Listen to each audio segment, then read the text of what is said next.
تمامی حضرات مل کر حضور سرور کائنات فخر موجودات صاحب الاولاق صلی اللہ علیہ وسلم کی بارگاہ میں ہدیہ درود و سلام پیش کریں. صلی علی نبینا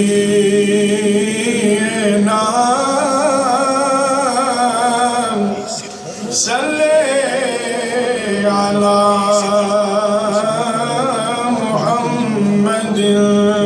صلی علی شفیعنا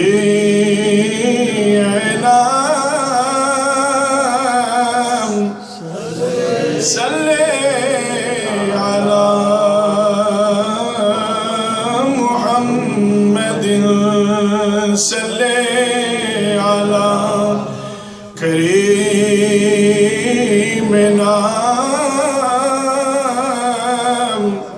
صلی علی محمد. مشکل جو سر پہ آ پڑی تیرے ہی نام سے ٹلی. مشکل جو سر پہ پڑی تیرے ہی نام سے ٹلی. مشکل کشا ہے آپ کا نام صلی علی محمد. سب مل کے پڑھ لیجئے صلی علی شفیعنا صلی علی محمد صلی علی حبیبنا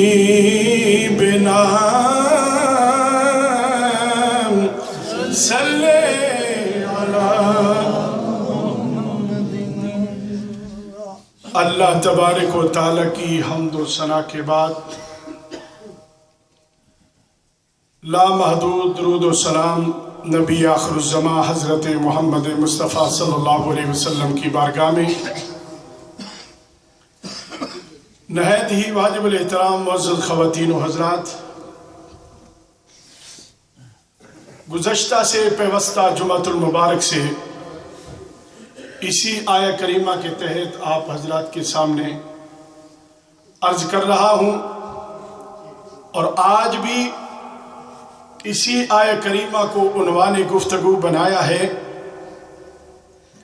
اللہ تبارک و تعالی جل وعلا کی بارگاہ میں دعا ہے اللہ رب العزت مجھے حق سچ بیان کرنے کی توفیق عطا فرمائے.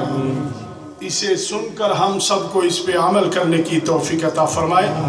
عمل کرنے کے بعد اس پر استقامت عطا فرمائے. قبل اس کے کہ میں اپنی گفتگو کا آغاز کروں، یہ جتنے احباب پیچھے ہیں میری ریکویسٹ ہے پلیز موو فارورڈ. یہ جتنے بھی پیچھے احباب بیٹھے ہیں، ینگ نوجوان پیچھے دیوار کے ساتھ بیٹھے ہیں، پلیز مہربانی فرما کے آگے آ جائیں تاکہ پیچھے آنے والے احباب کو جگہ بھی مل سکے اور آپ کے لیے بھی آسانی ہو. بہت شکریہ، جزاکم اللہ. حضرات محترم، آج کا یہ پرفتن دور،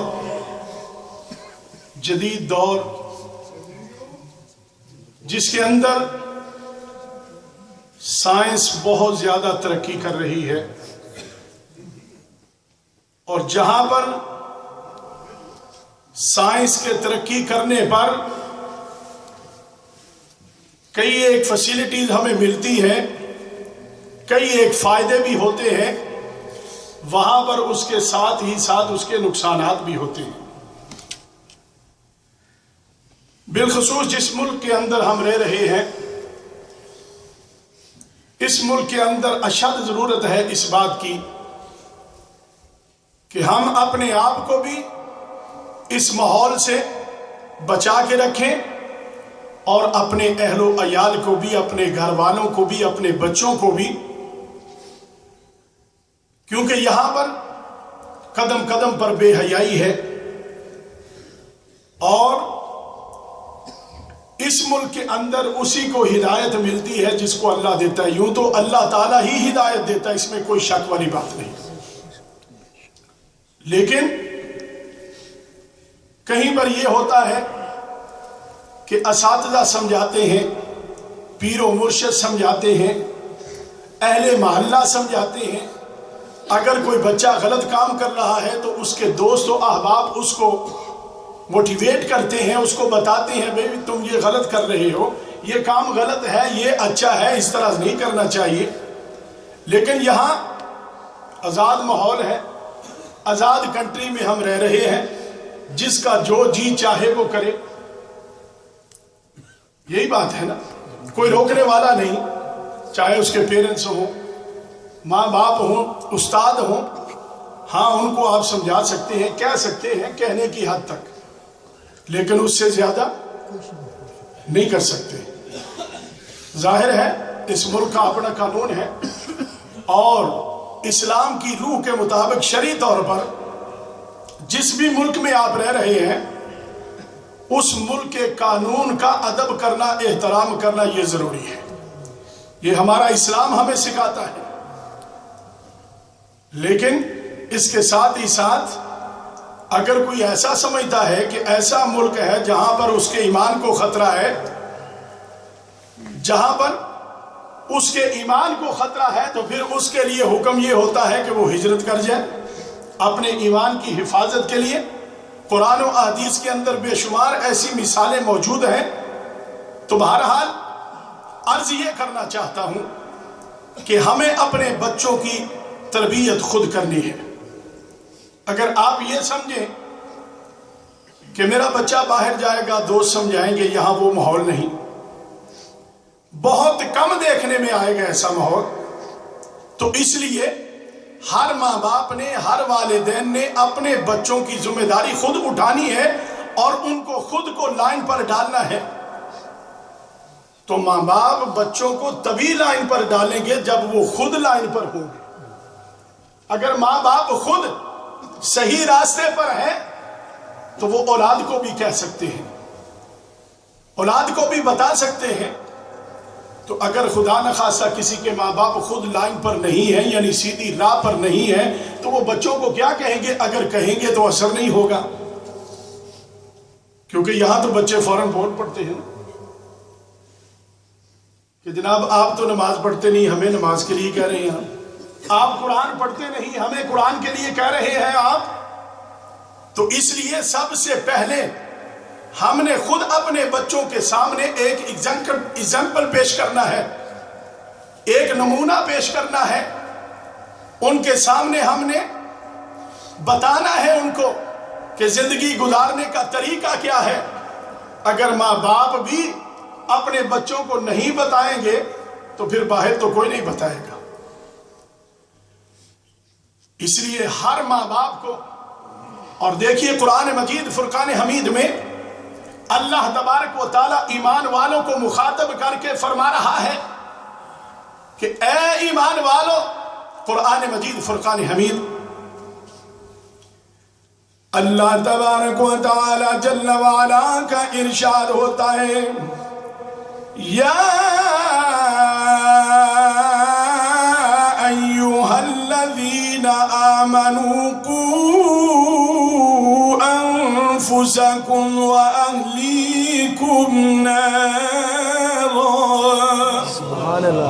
وقودها الناس والحجارہ۔ اے ایمان والو، خود بھی بچو اور اپنے اہل کو بھی بچاؤ اس آگ سے جس کا ایندھن انسان اور جن ہے، جس کا ایندھن انسان اور جن ہے۔ اللہ رب العالمین ایمان والوں کو مخاطب کر کے فرما رہا ہے کہ اس آگ سے بچیے۔ وہ کون سی آگ ہے؟ وہ جہنم کی آگ ہے۔ ایسی شدت والی آگ ہوگی جس کا یہاں ذکر کیا جا رہا ہے قو انفسکم و اہلیکم نارا، خود بھی بچو اور اپنے اہل و عیال کو بھی بچاؤ جہنم کی آگ سے، وہ جہنم کی آگ جس کی تپش کا عالم یہ ہوگا۔ حدیث پاک میں آتا ہے رسول اللہ صلی اللہ علیہ وسلم نے ارشاد فرمایا، حضرت جبریل امین میرے پاس آئے اور حضور علیہ السلام نے ارشاد فرمایا، اے جبریل جہنم کا احوال بیان کرو، جہنم کیسی ہے اس کا حال بیان کرو۔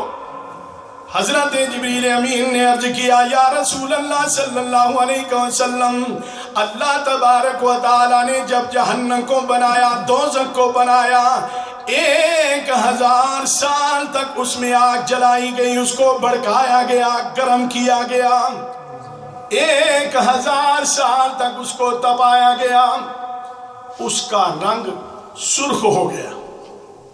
اس کے بعد مزید 1000 سال تک پھر اس کو جلایا گیا، اس کو بھڑکایا گیا، یہاں تک کہ اس کا رنگ سفید ہو گیا۔ پھر اس کے بعد مزید 1000 سال تک اس کو اور جلایا گیا، پھر اس کا رنگ سیاہ ہو گیا، کالی رات کی طرح ہے جہنم کی آگ، اور اس کی تپش میں کمی نہیں آتی، نہ ہی اس کے انگارے بجھتے ہیں۔ دوسری روایت میں رسول اللہ صلی اللہ علیہ وسلم نے ارشاد فرمایا، اللہ تبارک و تعالی نے حضرت جبریل علیہ السلام کو حکم فرمایا، کیونکہ جب حضرت آدم علیہ السلام کو زمین پر اتارا گیا، اب انہوں نے کھانا بھی کھانا ہے، تو کھانا پکانے کے لیے، کھانا تیار کرنے کے لیے آگ کی ضرورت ہے۔ تو اللہ تبارک و تعالی نے حضرت جبریل علیہ السلام کو حکم فرمایا کہ جاؤ جہنم سے آگ لے کر آؤ، آدم علیہ السلام کی خدمت میں پیش کرو۔ حضرت جبریل علیہ السلام جاتے ہیں دروغہ جہنم کے پاس اور اس کو کہتے ہیں کہ مجھے آگ چاہیے، آدم علیہ السلام نے کھانا تیار کرنا ہے۔ توجہ میری طرف رکھیے، دروغہ جہنم نے کہا، اے جبریل علیہ السلام آگ کو کتنی آگ چاہیے؟ آپ نے فرمایا 1 کھجور کے برابر مجھے آگ دے دو، 1 کھجور کے برابر۔ دروغہ جہنم نے کہا، اگر آپ 1 کھجور کے برابر جہنم کی آگ لے جائیں گے تو اس سے 7 آسمان 7 زمینیں پگھل جائیں گے۔ 1 کھجور کے برابر جہنم کی آگ کا انگارہ جو ہے، اس کی شدت کا عالم یہ ہے، اس کی حدت کا عالم یہ ہے کہ 7 زمینیں 7 آسمان اس کی گرمی کی وجہ سے پگھل جائیں گے۔ حضرت جبریل علیہ السلام نے فرمایا، پھر ایسا کرو، آدھی کھجور کے برابر آگ دے دو۔ دروغہ جہنم نے کہا، آدھی کھجور کے برابر آگ اگر آپ لے جائیں گے تو آسمان سے ایک بھی پانی کا قطرہ نہیں برسے گا، اور پوری روئے زمین پر کہیں پر بھی گھاس نہیں اگے گی، نباتات نہیں ہوں گے۔ آدھی کھجور کے برابر اگر آپ لے جاتے ہیں تو آسمان سے ایک قطرہ بھی پانی کا نہیں برسے گا، اتنی حدت ہے اس کی۔ حضرت جبریل امین نے اللہ کی بارگاہ میں عرض کی، مولا کتنی آگ لوں؟ اللہ نے فرمایا کہ آپ دروغہ جہنم کو کہو کہ 1 ذرہ کے برابر مجھے آگ دے دیجیے۔ حضرت جبریل علیہ السلام نے دروغہ جہنم کو کہا کہ 1 ذرے کے برابر آگ مجھے دے دیجیے۔ آپ نے وہ 1 ذرہ کے برابر آگ لی اور لا کر ایک بہت بڑے پہاڑ کے اوپر رکھ دیا اس کو۔ 1 ذرہ کے برابر آگ جو ہے وہ لا کر بہت بڑے پہاڑ کے اوپر رکھا گیا، تو اس کی گرمی کی وجہ سے اس ذرہ آگ جو ہے جہنم کا، اس کی حدت کی وجہ سے پورا پہاڑ پگھل گیا، اور پگھلنے کے ساتھ ہی ساتھ جو ذرہ آگ کا لائے تھے، جہاں سے لائے تھے وہ نیچے گھستا ہوا وہیں اسی مقام پر پہنچا جہاں سے لے کر آئے تھے۔ اور مورخین فرماتے ہیں کہ یہ جو دنیا کے اندر آپ آگ دیکھ رہے ہیں، یہ جتنی بھی آگ آپ دیکھ رہے ہیں، پہاڑوں کے اندر، پتھروں کے اندر، دیگر مقامات پر جتنی بھی دنیا کے اندر آگ آپ دیکھ رہے ہیں، یہ وہی جہنم کے ایک ذرے کی جلائی ہوئی ہے۔ تو پھر ذرا سوچئے جہنم کی آگ کی شدت کتنی ہوگی۔ رحمت عالم صلی اللہ علیہ وسلم ارشاد فرماتے ہیں کہ جہنم کے اندر جس کو سب سے ہلکا ترین عذاب ہو رہا ہوگا، سب سے کم، اس کی حالت کیسی ہوگی؟ اس کے پاؤں میں ایک آگ کا جوتا پہنایا جائے گا اور اس کا سر جو ہے وہ اس طرح کھول رہا ہوگا جس طرح ہم چولہے پہ ہنڈیا رکھتے ہیں، تو ہنڈیا جب جوش پر ہوتی ہے، ہنڈیا کھولتی ہے، حضور فرماتے ہیں کہ اسی طرح اس کا دماغ کھول رہا ہوگا، جس کو سب سے کم عذاب ہوگا۔ اور وہ شخص یہ سمجھ رہا ہوگا کہ مجھے سب سے زیادہ عذاب دیا جا رہا ہے، حالانکہ وہ زیادہ نہیں ہوگا بلکہ سب سے ہلکا عذاب ہو رہا ہوگا۔ حضرات محترم، عرض یہ کرنا چاہتا ہوں، یہ وہ جہنم کی آگ کی شدت ہے جس سے اللہ تبارک و تعالی مومنین کو فرما رہا ہے کہ اے مومنو، خود بھی بچ جاؤ، اپنے اہل و عیال کو بھی بچا لو جہنم کی آگ سے، اس آگ سے جس کا ایندھن انسان اور جن بننے والے ہیں۔ اپنے بچوں کو دین سکھاؤ، قرآن پڑھاؤ، عالم دین بناؤ، قاری قرآن بناؤ۔ میں یہ نہیں کہہ رہا کہ ڈاکٹر نہ بناؤ، ضرور بنائیں، لیکن ساتھ ہی ساتھ علم دین بھی سکھائیے، کیونکہ علم دین وہ علم ہے جو یہاں بھی کام آئے گا، آخرت میں بھی کام آئے گا۔ اور یہاں پر آج سوشل میڈیا، آپ کو پتہ ہے، ہم میں سے کئی ایک احباب اپنے بچوں کو اچھے سے اچھا فون لے کر دیتے ہیں، آئی پیڈ لے کر دیتے ہیں۔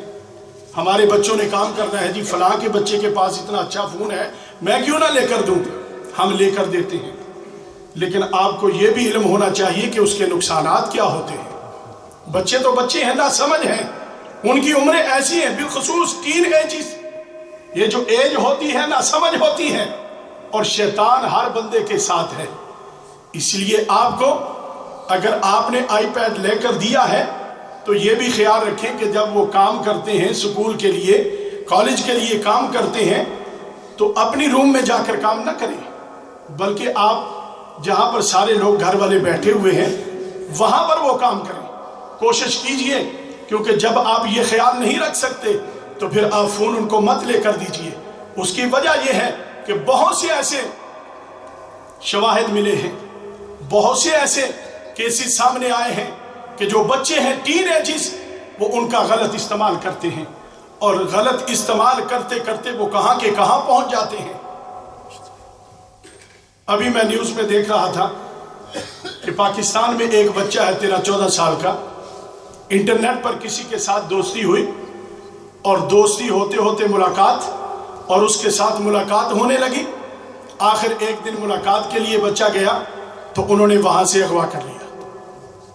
کئی دنوں کے بعد، تگ و دو کے بعد، اب انہوں نے 3 کروڑ روپے مانگ لیے، 3 کروڑ دو اور اپنا بچہ لے لو۔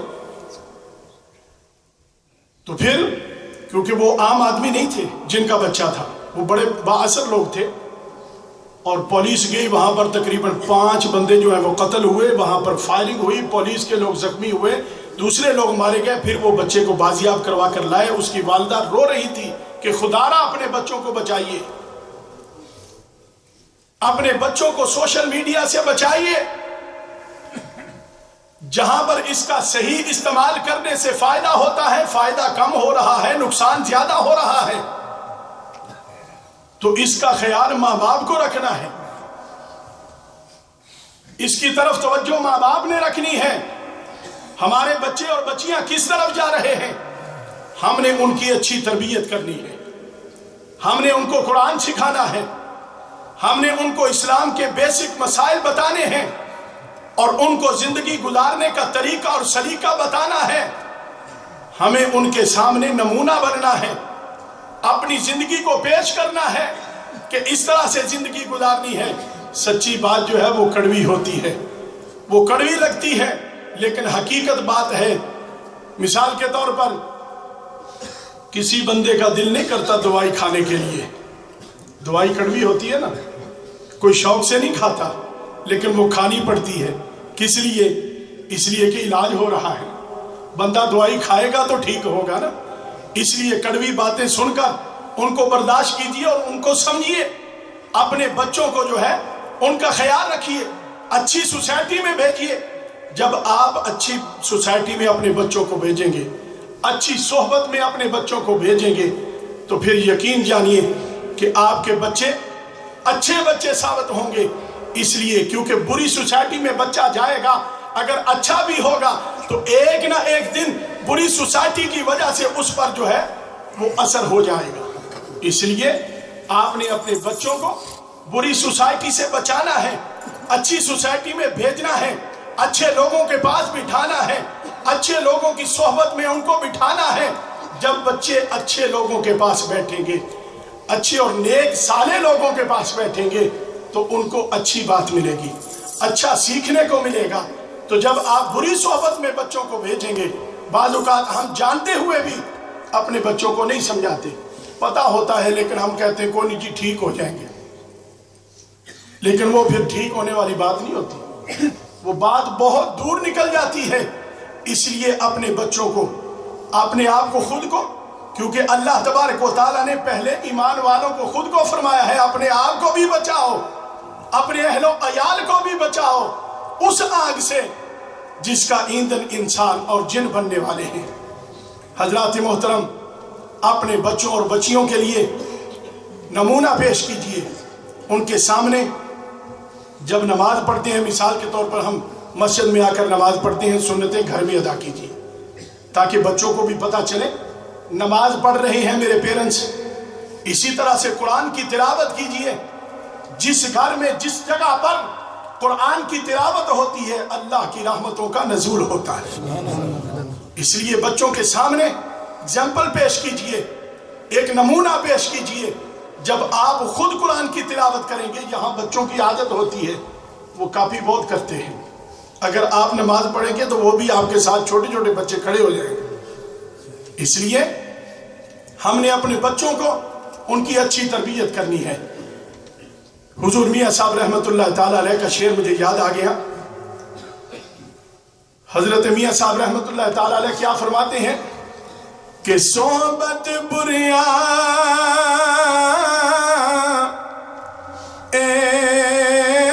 میں ہوندی جویں دکان لوہارا،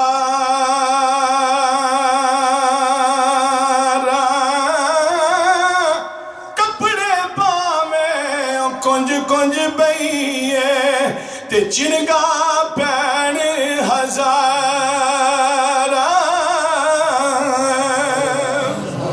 کپڑے پاویں کنج کنج بئیے تے چنگا پین ہزارا۔ لوہار کی دکان پہ جاؤ نا، تو جہاں پہ وہ آگ کی بھٹی جل رہی ہوتی ہے، اس کے پاس اگرچہ آپ دور بیٹھے ہوئے ہیں، لیکن جب لوہار کام کرے گا تو آپ کے کپڑوں پر لامحالہ چنکیں جو ہیں وہ اڑ اڑ کر پڑ رہی ہیں۔ تو حضور میاں صاحب فرماتے ہیں کہ کپڑے پاویں کنج کنج بئیے چنگاں پین ہزارہ۔ تو آگے کیا فرماتے ہیں؟ صحبت نیکاں ایویں ہوندی او جویں دکان اتارا،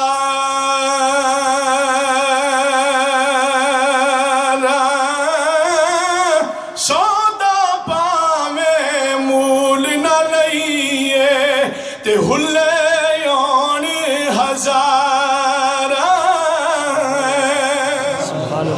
اتار کہتے ہیں عطر والی دکان کو، عطر جہاں پر خوشبو ہوتی ہے۔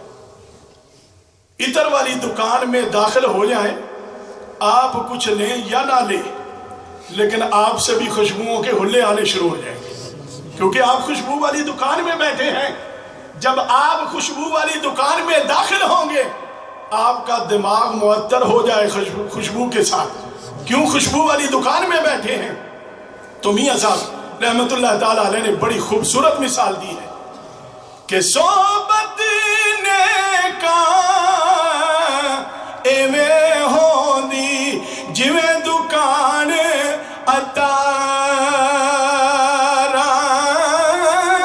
سودا پاویں مول نہ لئیے تے ہلے آن ہزارا،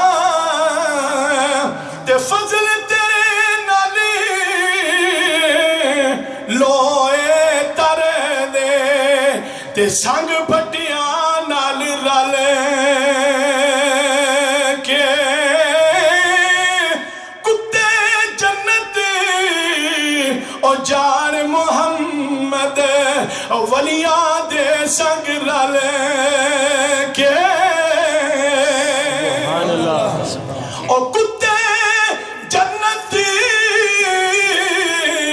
جان محمد او کتیاں دے سنگ رل کے۔ یہ محض شعر نہیں ہے، قرآن پاک کے 15ویں سپارے میں کتے کا ذکر ہے، وَقَلْبُهُمْ بَاسِطٌ جِنَاحَيْهِ بِالْوَصِيدِ۔ اصحاب کہف کا کتا حضور فرماتے ہیں وہ روز قیامت جنت میں داخل ہوگا۔ کیوں داخل ہوگا؟ اس نے کوئی نمازیں نہیں پڑھی، اس نے کوئی روزے نہیں رکھے، اس نے کوئی عبادت و ریاضت نہیں کی۔ کتا جنت میں کیوں جائے گا؟ اس لیے کہ اس کو اللہ کے ولیوں کی سنگت مل گئی، اللہ کے ولیوں کی صحبت اختیار کی۔ وہ کتا جا نہیں رہا تھا، اللہ نے قرآن میں ذکر فرما دیا وَقَلْبُهُمْ بَاسِطٌ ذِرَاعَيْهِ بِالْوَصِيدِ، ان کا کتا کلائیاں پھیلائے ہوئے ہے غار کی چوکھٹ پر۔ حضور فرماتے ہیں وہ کتا انسانی شکل میں جنت میں داخل ہوگا۔ حضرات محترم، حضور میاں صاحب رحمت اللہ تعالیٰ علیہ نے بڑے آسان الفاظ میں سمجھا دی بات کہ اگر اچھے لوگوں کا سنگ ہوگا، اچھے لوگوں کی صحبت میں بیٹھو گے تو اچھی زندگی گزارو گے، اچھی بات ملے گی، تمہاری بھی زندگی اچھی ہو جائے گی۔ اگر بروں کے سنگ بیٹھو گے، بری سوسائٹی میں جاؤ گے، تو پھر اگر کوئی بندہ اچھا بھی ہو تو ایک نہ ایک دن اس کو بھی بری سوسائٹی کا جو اثر ہے وہ ہو جاتا ہے۔ حضرات محترم، ہم نے خود کو بھی بچانا ہے، اپنے بچوں کو بھی بچانا ہے۔ اللہ تعالیٰ کی بارگاہ میں دعا ہے اللہ ہم سب کو ہمیشہ سیدھی راہ پہ چلنے کی توفیق عطا فرمائے۔ آمین۔ وآخر دعوانا ان الحمدللہ رب العالمین۔ جن حضرات